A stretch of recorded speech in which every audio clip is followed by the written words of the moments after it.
नमस्कार दोस्तों, आज हम लोग त्रिकोणमिति के बारे में समझते हैं। ये बहुत अच्छा टॉपिक है। अगर आप इसमें थोड़ी-सी समझदारी अपनाएँगे, तो ये आपका चैप्टर पूरी तरह से आसान हो जाएगा। ये एक प्रकार का कॉन्सेप्टली मतलब इसमें टॉपिक होता है।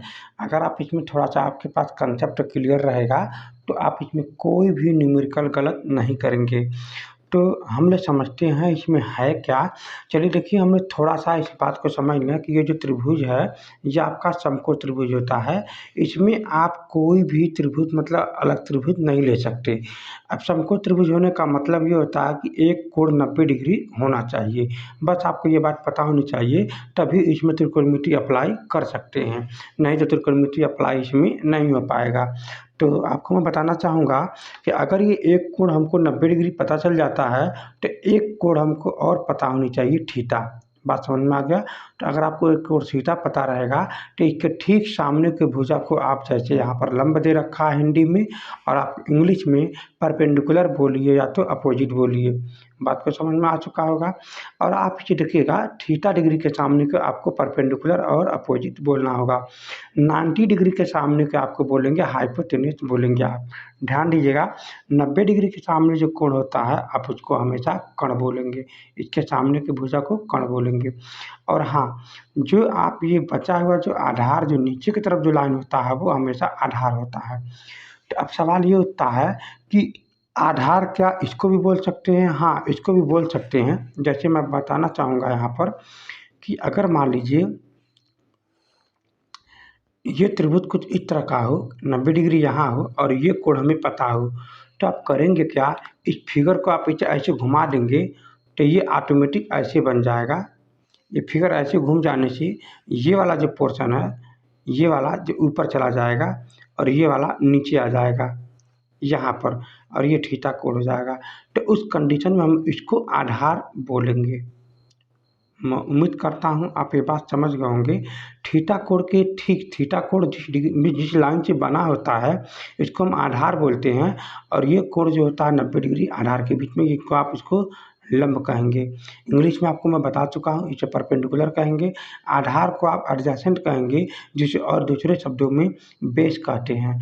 एडजेसेंट का स्पेलिंग होता है आपको ADJACENT।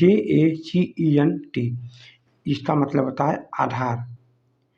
मैं उम्मीद करता हूँ आप ये बात समझ गए होंगे। चलिए हम लोग कुछ और बातें हम यहाँ पर समझते हैं। ये अब आपको बातें समझ में आ चुका होगा कि राइट एंगल होना चाहिए, मतलब यहाँ पर समकोण त्रिभुज यहाँ पर ये होना चाहिए।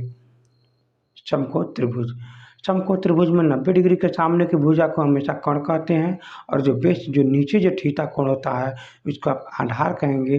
और जो आपका लंब में होता है, उसको आप लंब कहेंगे। मैं उम्मीद करता हूँ आप ये बात समझ गए होंगे। चलिए हम लोग समझते हैं कि जो साइड जो होता है, लंब, आधार और कोण, इनका जो संबंध होता है, मतलब भुजा का जो संबंध होता है, संबंध क्या होता है आप देखेंगे। इसमें आपको पता होना चाहिए कि सबसे बड़ी भुजा ये है और सब दोनों ये भुजा छोटी होती है।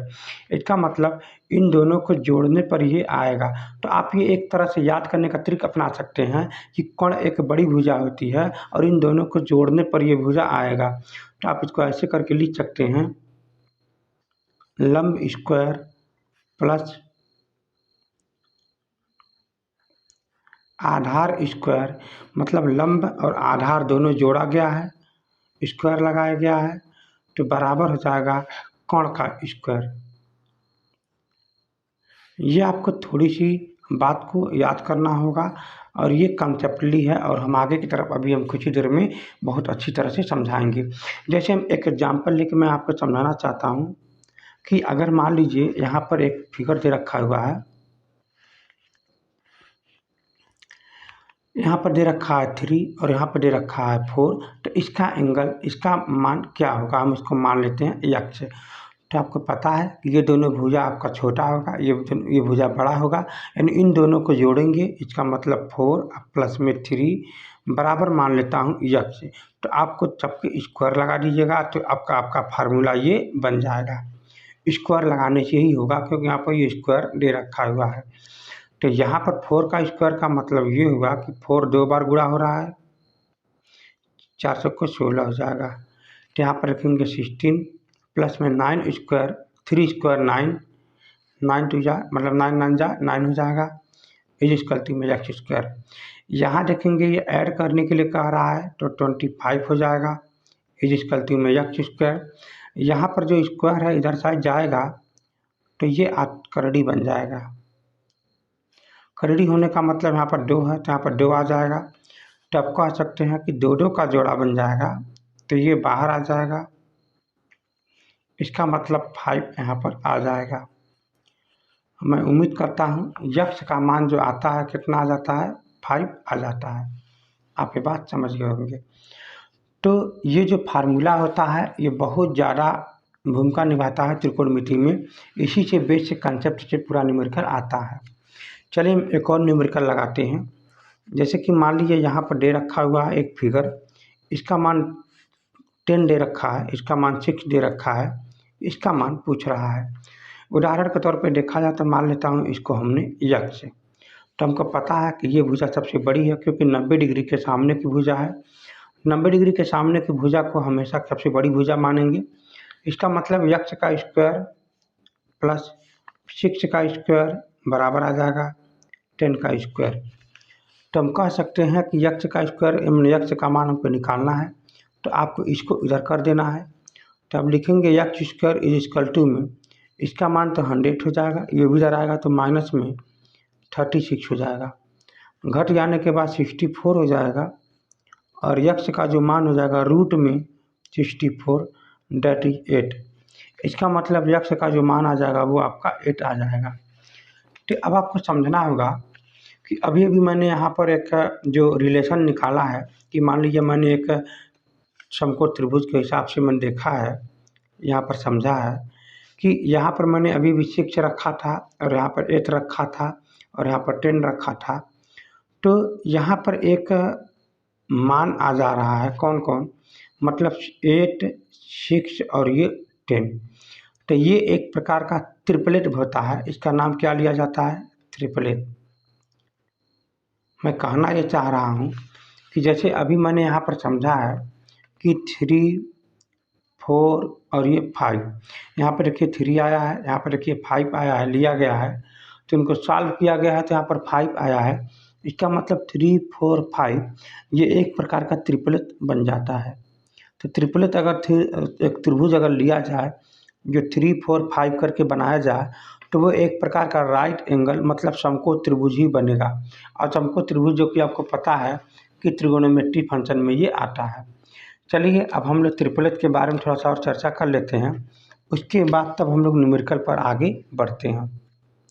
तो थोड़ा सा हम समझ लेते हैं यहाँ पर, जब हम मान लीजिए कोई भुजा ले लेता हूँ, मान लीजिए यहाँ पर कोई त्रिभुज है, समकोण त्रिभुज है, और यहाँ पर अभी मैंने समझाया था कि ट्रिपलेट यहाँ पर सभी भुजा की लंबाई होती है। तो कुछ देर के लिए हम मान लेता हूँ, मान लीजिए 6 है, तो अगर ये 6 है तो इसका मान क्या होगा और इसका मान क्या होगा, अब आपको निकालना होगा। तो मैं अब आपको ट्रिपलेट याद करने का तरीका मैं बताता हूँ कि तो अगर यहाँ पर 6 है तो क्या क्या हो सकता है। तो देखिए मैं एक छोटी सी बात बता दूँ, अगर ये ट्रिपलेट है तो ट्रिपलेट हमने 2 बातों को समझूंगा। पहला मतलब सम मतलब इवेन का, दूसरा मतलब विषम मतलब ये ऑड का। हम लोग इस बात को समझेंगे। तो सम जब होता है तो जैसे मान लीजिए उदाहरण मैंने यहाँ पर 6 दिया है, इसका मतलब एग्जाम्पल के तौर पर समझा जाए, अगर 6 दिया है तो 6 को करना क्या है, इसको 2 के मल्टीपल में लिख देना, मतलब पहले 2 होगा इसके बाद 3 आ जाएगा। तो ऐसा करिएगा कि गुणा में 2 आ जाए। अब इसको क्या करिएगा, आप वर्ग कर दीजिएगा, मतलब 3 का वर्ग कर दीजिएगा तो ये आपका 9 आ जाएगा। अब इस 9 को एक अधिक मतलब इसमें एक जोड़ दीजिएगा तो आपका 10 आ जाएगा। अब इसमें एक घटा दीजिएगा तो आपका 8 आ जाएगा। यानी एक प्रकार का 6 8 10 ट्रिपलेट यहाँ पर बन जाता है। तो चलिए हम यहाँ पर त्रिभुज बनाते समझाते हैं एक अच्छी तरह से। जैसे मान लीजिए अगर मैंने 6 लिया है, अब यहाँ पर 8 और 10 की बारी है, मतलब किसको 8 दूंगा किसको 10 दूंगा। मतलब हिंदी में समझा जाए, अगर मैं इसको 6 दे देता हूँ तो यहाँ पर किसको हम 8 दूंगा किसको 10 दूँगा, ये आपको समझना है। तो आपको पता होनी चाहिए कि सबसे बड़ी भुजा 90 डिग्री के सामने का है, तो ये आपका सबसे बड़ी है, जो कि ये सबसे बड़ी भुजा मतलब इसको हम 10 दे देंगे और इसको हमने 8 दे देंगे। तो चलिए हमने त्रिपुलेट का जो फ़ॉर्मूला है यहाँ पर यूज़ करता हूँ, जो आपका त्रिभुज का जो फ़ॉर्मूला है समकोण त्रिभुज का, इसका मैं यहाँ पर देख लेता हूँ। तो इसमें फ़ॉर्मूला ये कहता है कि इसका वर्ग धन इसका वर्ग बराबर में इसका वर्ग आ जाएगा। तो उदाहरण मैंने जस्ट समझाया था, इसका वर्ग मतलब क्या हो जाएगा 36 और इसका वर्ग मतलब हो जाएगा 64 और इसका वर्ग मतलब हो जाएगा 100। तो इन दोनों को अगर आप जोड़ेंगे मतलब 36 में अगर आप ये 64 जोड़ेंगे तो देखेंगे यहाँ पर ये 100 आ जा रहा है, जो इसके बराबर आ जा रहा है। तो त्रिप्लेट का ये काम कर रहा है। मैं उम्मीद रखता हूँ आप ये बात समझ गए होंगे। तो चलिए अब हम लोग एक और एग्जाम्पल लेकर समझता हूँ सम का। एक अच्छी बात बता रहा हूँ आपको। जैसे मान लीजिए मैंने सम में एक और उदाहरण ले लेता हूँ। सम में मैं ले लेता हूँ मान लीजिए 12। इसका कहने का मतलब ये हुआ कि अगर मैं एक त्रिभुज ले लेता हूँ यहाँ पर और मैं एक बुक को मैं 12 दे देता हूँ, इसको छोड़ करके इन दोनों को मैं एक 12 दे देता हूँ, इसको दे चाहे इसको दो। तो मैं अगर ये दे देता हूँ तो इसको जाँच करना है और इसको जाँच करना है। तो अब आपको पता लगाना है कि 12 को क्या होगा। तो इसका मतलब ये होगा 12 को करिएगा कि आपके 2 के उसी में लिख दीजिएगा। मतलब 12 में क्या लिख सकते हैं, 12 को 2 गुणे में 6, फिर 6 का वर्ग कर दीजिएगा, इसका मतलब आ जाएगा 36। हाँ या ना। अब फिर 36 में क्या करिएगा, एक जोड़ करके यहाँ पर एक हो जाएगा 37 और एक यहाँ से घटा दीजिएगा, एक हो जाएगा आपका ये 35। यानी इसका मतलब ये होगा बाबू लोग, 35 बड़ा है तो बड़े वाली भुजा को इसको बोल देंगे आप 35 और ये छोटा इसको बोल देंगे आप इसको 35। मैं उम्मीद करता हूँ त्रिप्लेट के बारे में समझ गए होंगे। तो ये भी किस पार्ट का मैंने समझा है, सम का मैंने समझा है। तो इसके बाद मैं फिर एक और मैं सम का उदाहरण ले लेता हूँ। जैसे कि मान लीजिए अगर मेरे पास, जैसे मैंने बताया कि मान लीजिए मेरे पास एक 10 है, मैं यहाँ पर एक भुजा में यहाँ पर 10 ले लेता हूँ। तो बाकी ये क्या होगा और ये क्या होगा आपको ये जाँच करना है। मैं उम्मीद करता हूँ आप ये बात समझ रहे होंगे। तो यहाँ पर मैं एक भुजा को अगर मैं 10 ले लेता हूँ तो 10 को मैं 2 को मल्टीपल में मैं इसको लिख देता हूँ 5। अब 5 का मैं वर्ग कर देता हूँ तो ये आपका हो जाएगा 25। 25 में एक जोड़ देता हूँ तो ये आपका हो जाएगा 26। यहाँ से एक घटा देता हूँ तो ये आपका हो जाएगा 24।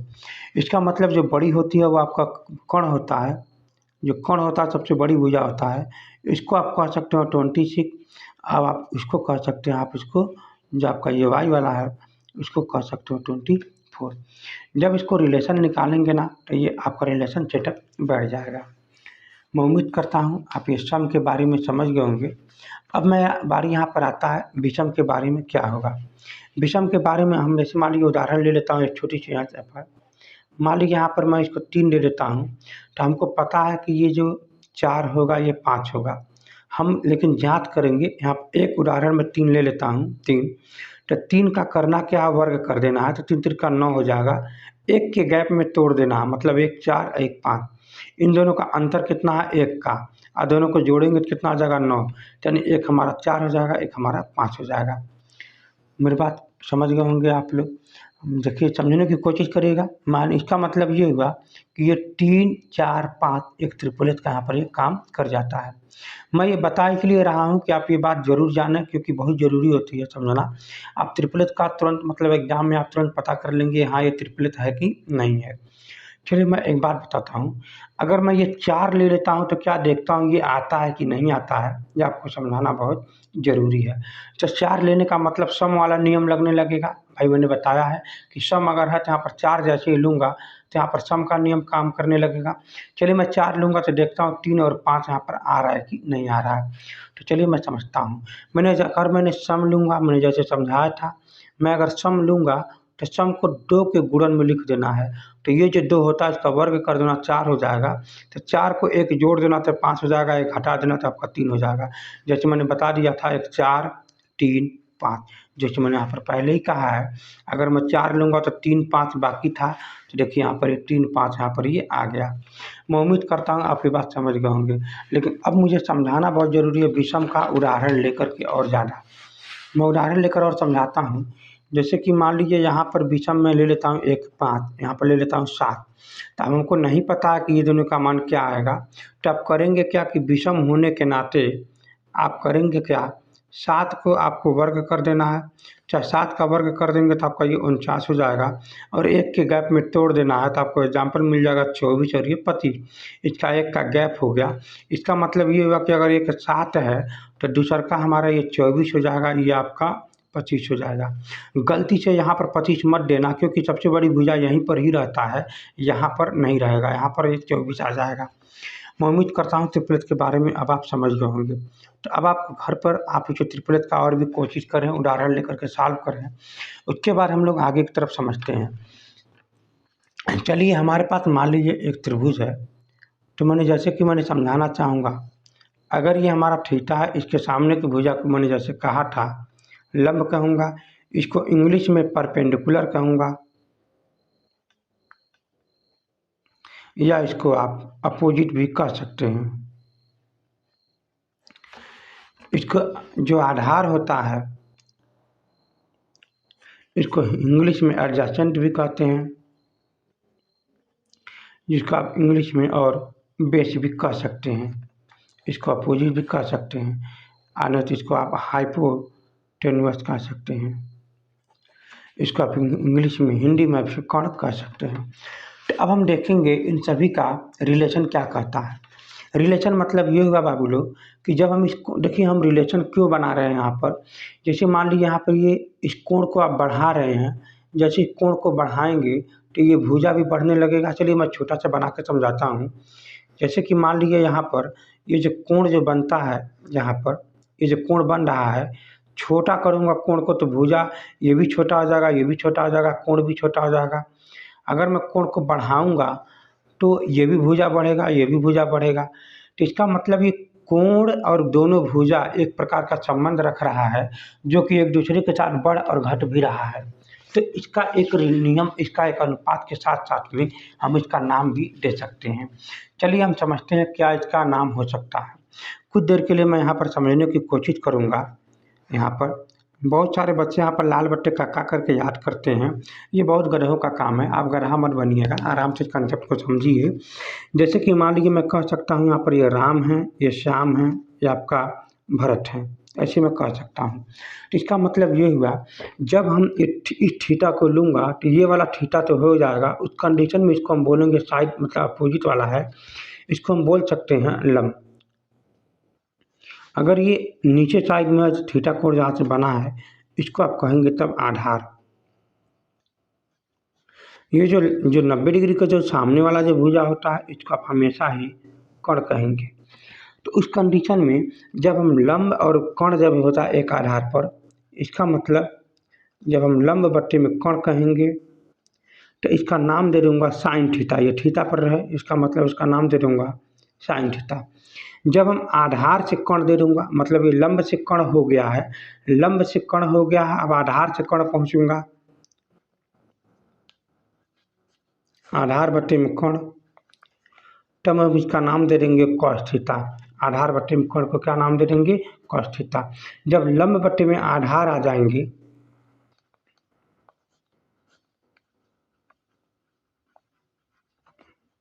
इसका मतलब लंब बट्टे में आधार, यानी लंब बट्टे में आधार। देखिए मैं एक छोटी सी बात बता दूँ, याद करने का तरीका बता दूँ।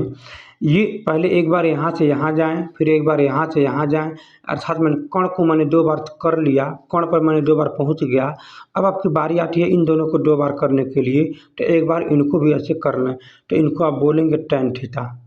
मैं उम्मीद करता हूँ आप ये बात समझ गए होंगे। एक ही आप 2-3 बार मन में सोचेंगे तो याद हो जाएगा। तो आपको लाल बट्टे कक्का याद करने की ज़रूरत नहीं पड़ेगी, क्योंकि ये सब जो है ना, ये गंवारों का काम है। आप लाल बट्टे कक्का से ना पढ़ें, आप कंसेप्ट को समझें। एक बार लंब से कर्ण जाएँ, फिर आधार से कर्ण जाएँ, फिर लंब से आधार जाएँ, 1-2 बार सोचेंगे तो आपको ये याद हो जाएगा। तो चलिए हम लोग समझते हैं। तो यहाँ पर एक कहना ये क्या चाह रहा है, इसका क्या मतलब होता है लंब बट्टे कर्ण, आधार बट्टे कर्ण का।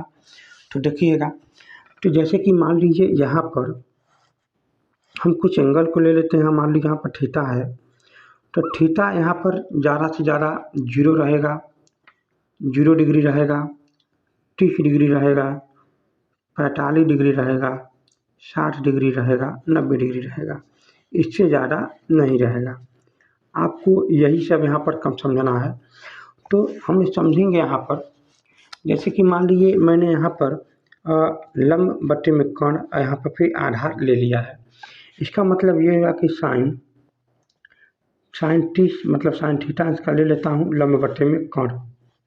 ठीक है, तो अब आपको यही पूछा, अगर मान लीजिए कहा जाए, अगर यही कहा जाए कि थीटा का जो मान है, मान लीजिए यहाँ पर थीटा का जो मान है 30 डिग्री है और इसका मान मान लीजिए 12 है, तो इसका मान क्या होगा? इन दोनों का मान आपको ज्ञात करना है। इन दोनों का मान आपको ज्ञात करना है। तो इन दोनों का मान ज्ञात करने के लिए आपको साइन थीटा का मतलब यहाँ पर रूल लेना पड़ेगा।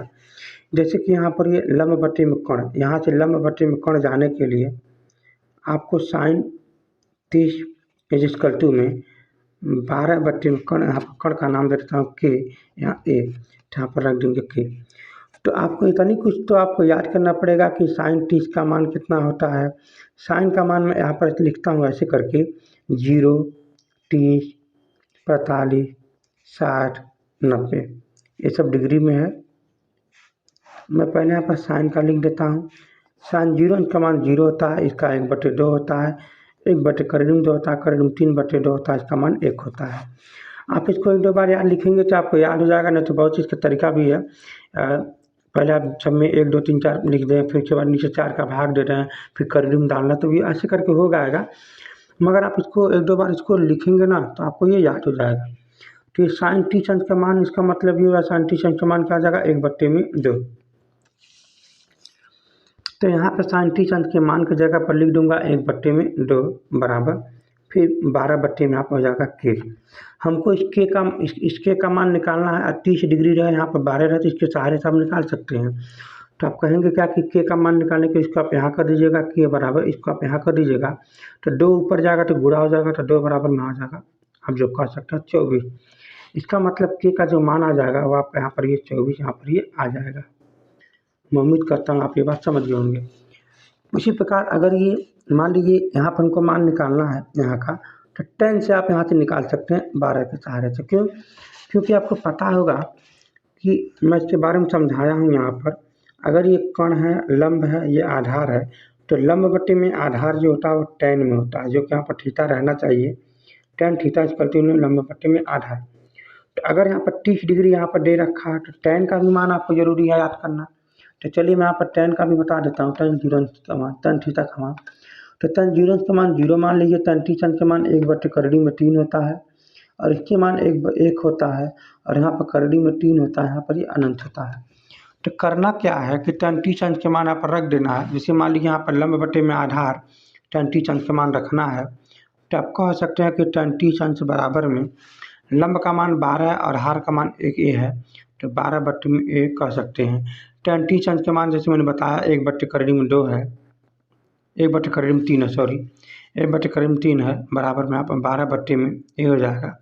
इसका मान यहाँ कर देंगे, इसको आप यहाँ कर दीजिएगा, तो ये हो जाएगा a बराबर में 12/3। इसका मतलब आपको त्रिभुज निकल चुका है, इसका मतलब ये साइड निकल चुका है। अगर मैं बात करूँ यहाँ पर, अगर ये 30 है तो यहाँ पर 12 है, अगर यहाँ पर 12 है तो यहाँ पर हो जाएगा 12/3 और यहाँ पर हो जाएगा 24। मैं इसको छोटा सा टॉपिक लेकर के मैं अभी समझाता हूँ और आप इसके शॉर्टकट और अच्छे से समझेंगे। थोड़ा सा अभी हम आगे बढ़ते हैं।